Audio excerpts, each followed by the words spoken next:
வக்கீல் வந்தாரு. சக்தி வந்து ஆபீஸ்க்கு வாங்க அப்படின்னு கூப்பிட்டாரு. நான் என்னன்னு கூட கேட்கல, ஏன் அந்த பையன் கூப்பிடாப்லையே அப்படின்னு சொல்லி வந்துட்டேன். உள்ள போனா இந்த மாதிரி சீரியஸா இருக்காப்ல, மயக்கத்தில் எடுக்கிறாரு, அஜித்தை தூக்கணும் அப்படின்னாங்க. சரி தூக்கி போடுங்க போவோம் அப்படின்னு நான் சொன்னேன். நான் தூக்கலான்னா அவங்களே தூக்கி உள்ள வச்சிட்டாங்க. போலீஸ்காரங்க நம்ம ஆபீஸ்ல ஒர்க் பண்றவங்க இருக்காங்க. பேர் சொன்னா உங்களுக்கு தெரியாது, ஆளு நான் காமிக்கிறேன் வேணா. தூக்கி வச்சுட்டு ஆஸ்பத்திரி போகணும்னாங்க. நான் எங்க போவேன்னு கேட்டேன். கவர்மெண்ட் ஆஸ்பத்திரிக்கு போனாங்க. கவர்மெண்ட் ஆஸ்பத்திரியில் கொண்டாந்து உள்ள நிப்பாட்டினேன்.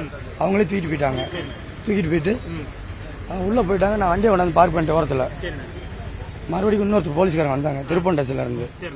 அவர் வந்து என் போன் நம்பரு பேரெல்லாம் கேட்டாரு. நெல்லுப்பா அப்படின்றாரு. நான் நிப்பாட்டிட்டேன். திரும்ப அவரே வந்துட்டார் கொஞ்ச நேரத்தில். சார் நான் நிற்கவா கிளம்பாவாண்டேன்.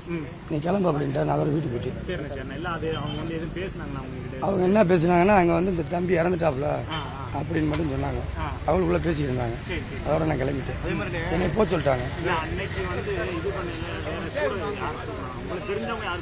சார் அந்த 4-5 போலீஸ்காரங்க எங்க அந்த ஊர் பயிலுங்க சக்தி கோயில் வேற சக்தி இல்ல. வண்டியில எல்லாம் எதுவும் வரல. வண்டியில எல்லாம் ரத்தம் ஒழுகல, எதுவும் ஒழுகல. இல்ல அதெல்லாம் தெரியல. டெஸ்ட் இருந்தா இல்ல, அதெல்லாம் வண்டிக்குள்ள ரத்தம்லாம் ஒழுகல கொள்ளல.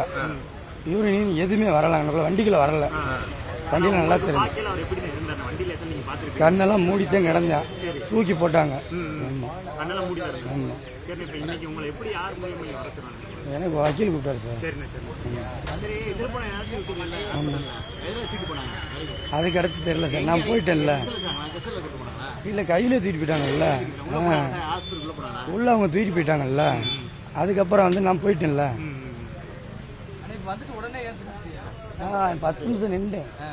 10 நிமிஷம் நின்றுட்டு போனேன். உடனே ஆமா உள்ள கொண்டு போனதை பார்த்தேன். ஆமா